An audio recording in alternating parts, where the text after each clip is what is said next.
Hello friend, চলে এলাম আবারও একটি নিউজ নিয়ে। এবার বাংলাদেশি বিজ্ঞাপনে ঝড় তুললেন টলিউডের জনপ্রিয় অভিনেত্রী ইদিকা পাল। বেশ কিছু মাস আগে শাকিব খানের সঙ্গে তার মুক্তি পেয়েছিল বাংলাদেশের প্রিয়তমা ছবি, যা দেখে ভক্তমহল মুগ্ধ হয়েছিল। এবার বিজ্ঞাপনে ঝড় তুলেছেন এই অভিনেত্রী।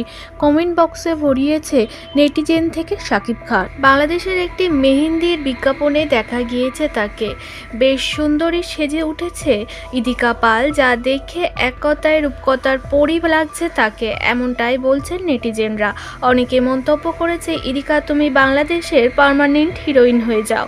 কেউ আবার লিখেছেন, ইদিকা তোমার আর শাকিবের জুটি জাস্ট অসাধারণ, জাস্ট লাইক এ ওয়াও। কারণ মন্তব্য, তোমার সঙ্গে শাকিব খানকে আমরা আবারও দেখতে চাই, কবে আসবে প্রিয়তমা 2?